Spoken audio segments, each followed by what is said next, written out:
All right, so first I apologize for the view of the camera, but this happened tonight. All right, but welcome to my review for Ultraman RB and the complete series.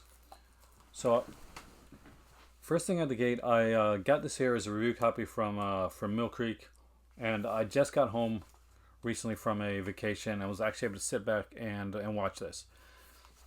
I just recently finished it. I haven't got to finish the movie yet, so I can't give a complete review on the film. But from the overall series, I think I can give you an idea about exactly what to look for. So Ultraman RB, the series, is pretty much the one that the last one that was done. So this is pretty much up to date. There is an Ultraman Z that's out, but that one last time I checked isn't completed or isn't like all the episodes aren't shown yet. But this is the last like new Ultraman series. So obviously the last one that they put up before this was Genka, which I don't have yet. I actually do have to. I'm going to go back and buy that one myself because I do love these sets, and the Ultraman Legacy and the Ultraman New series sets are things that I've been like really looking forward to every time they announce them, every time they come out. And I do find that I sit back and become more of like I'll become more of a kid again every time I watch this. So in this one we get two Ultraman, much like kind of like in Geed, so but different. So in RB we have them again taking on a lot of the Ultraman characters. So it's not a card based one this time around. They have these things called crystals, and they're circular. And as they find crystals throughout the series, each crystal kind of imbues them with like certain moves and powers from previous Ultramans. You have Ultraman Taro. We have Ultraman Orb. Makes a We get like sort of an appearance from a version of Ultraman Orb here. This is a really well done series. Now, the guy that wrote them, like there was different writers throughout the series, but the guy that wrote like the majority of the episodes, at least five of the episodes, also worked a lot on the Super Sentai stuff in the mid to late 2000s. Now, if you're familiar with the Super Sentai stuff, um, you're going to get kind of a feel of what type of Ultraman this is. This isn't the two. This Ultraman doesn't get too gritty. This is more of a family friendly Ultraman. This is fun. Again, we always get those darker moments, and this show really shines when it does two parters. And there's a couple like early on. There's one where they bring back this character from their past, and she basically she was a policewoman back in the day, and she's like a master of a certain game that she always beats them at. And I gotta find her name because I really enjoyed that character, and it was a really good one. Um, so Kamani, so basically Kamoni is back, and there's a two-part one with her in episode 6 and episode 7. It leads to like kind of like a bigger uh, internal struggle for one of the characters on the show.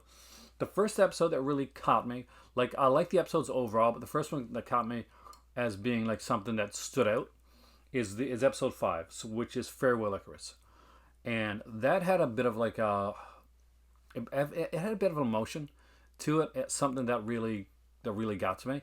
And if you know the story of Icarus, then you know exactly kind of sort of where this is going. Basically, uh, they talk about this girl that goes to their school. She's extremely rich. Her parents are very wealthy, very influential, and right from the beginning, she's odd. She doesn't fit in with the rest of the kids. The thing is, she always wanted to fly, and she keeps making these flight suits to try and fly. And most of the students there are making fun of her, except for one of the characters to play Ultraman. So Ultraman this time around, I should say, is played by two brothers who, in the same way that you would get in a lot of Ultraman series, is they do something kind of heroic and to sacrifice themselves and imbues them with the Ultraman powers. There is a mystery with this one there behind like a missing parent, which is an interesting little storyline to get into. And there's this really cool character, and I'm sure you'll figure out exactly what the character's deal is like pretty early on. But he's like the leader of Azantec, and I gotta get his name again because yeah, Makoto Asin. He's really good, and he does this thing where he's kind of like the priest for goodwill and love, and he does this heart thing all the time. So basically, when you see him, even like in the opening credits of the show, like he's got this really serious, almost sinister look on his face. Then he does this heart thing and smiles, and it really embodies kind of what the character is. I really really liked him. He stood out. But the first episode that I think was really like, episodes are good and they're pretty standard as you start out. The first episode was well done, but I didn't think it was one that grabbed me. But by the time I got to the fifth episode, like I was having a blast, and Farewell Icarus was the one that let me know this was going to be an Ultraman series that I was really going to like. I could see the heart in the show, and I think that's what it was getting to. I wasn't quite sure.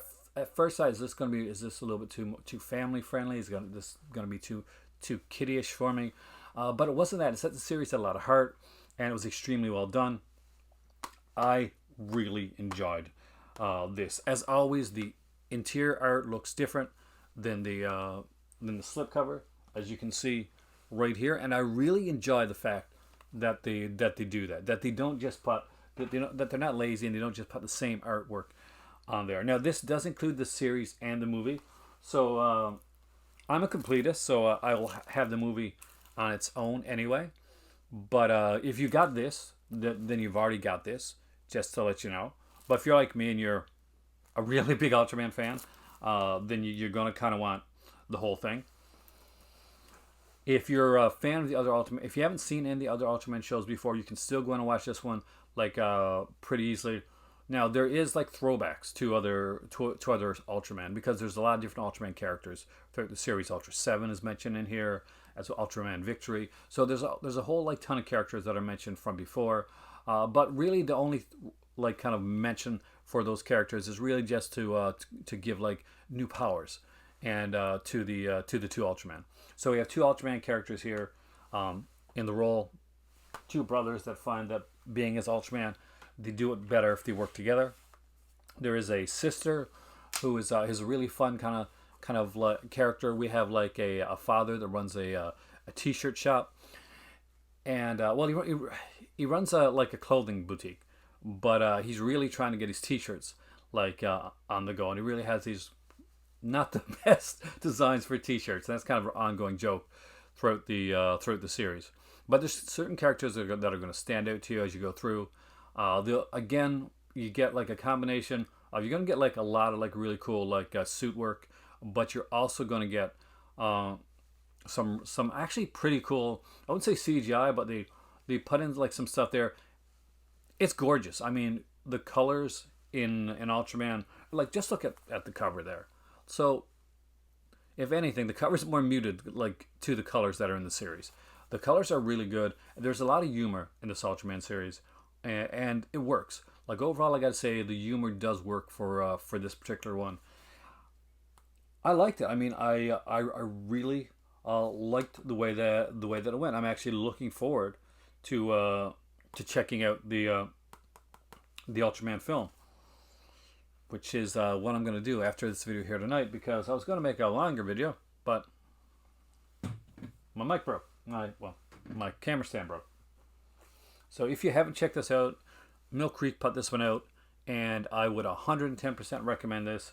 I would also recommend any of the Ultraman series that are out there. We haven't had a weak Ultraman series yet.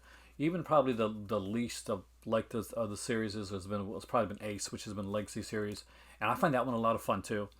But this one here, again, I'll be honest, it stands out to me. If you like the newer stuff, for instance, and you're not so much into the Legacy stuff, I have a feeling this will help you get into it. It does have a Super Sentai feel to it in certain aspects, but it doesn't take away from it. There definitely is a more humorous aspect of this. This is not like a greedy Batmanish like Ultraman, and I like that. This is the last of the Heisei era of Ultraman, so you want to make sure that you grab that for that reason too, and grab the others. There's Ultraman X, there is Ultraman Orb, Ultraman Geed, Ultraman Ginka, and this one right here. I'm not sure if I'm missing any, but I think that's pretty much that entire era. And I'll be honest with you, it is a great era of Ultraman. I have not seen a bad series yet that's come out of this. Orb tends to be a lot of people's favorites. This is like inching up on one of my favorites of the new Ultraman series, and just because the way that it's done. when they get the chance to flesh out it a bit more, when you get a chance to do like two-parters or longer storylines, you'll find that it works really well. We get a revelation of who like the bad guy is. It's pretty easy to figure the bad guy is, but when we find there's more to the bad guy than we initially think, and honestly, guys, it's really cool. It's really cool when it's done. When we see the bad guy in his form. So because it's not just monsters that we're fighting here. There's other things as well going behind the scenes, and it's extremely well done. It's extremely fun, and honestly, for me, like I don't do like a 10 out of 10 rating system or anything like that. But what I do is a Call of Cinema recommendation, and see this. This is Call of Cinema approved. Not everything gets approved on here, but if you're a Takatsu fan, especially if you're a fan of Super Sentai, if you like Ultraman, and you like the series overall, you're not going to go wrong with this. It is an extremely well done series. Ultraman RB, I definitely recommend it. There's 25 episodes in there. There is also a film, and there is a booklet. Every one of these sets comes with digital copies as well, because Mill Creek has their own like streaming service called Movie Spree, and unlike Quibi, it's going to stay around. This is the Ultraman RB, and I love the way that these are done. We get things to show us like kind of like the monsters on here, and the different like iterations of Ultraman. I recommend not looking into the booklet too much until you watch the series, though, because you might get some kind of spoilers there, especially for some of the monsters, because we do tend to have like Ultraman monsters show up in more than one series or season of Ultraman. The fact that I told you that there's different iterations of Ultraman, a bit of a spoiler there, but you got to find out how they get to those iterations of Ultraman and why exactly they're so important. My name is Aaron. Thank you for joining me. This is the Call to Cinema, and this is Ultraman RB. And the film, by the way, it is called Select the Crystal of Bond. And Bond is important in this one here because we have the bond of the brothers, and we have like the bond of like of another character that you'll find out as you get through the series. Let me know what you think of this. Enjoy it. Please, if you like this video, hit the like button, share, subscribe, all that cool social media stuff, and I will see you soon right here on Call of Cinema.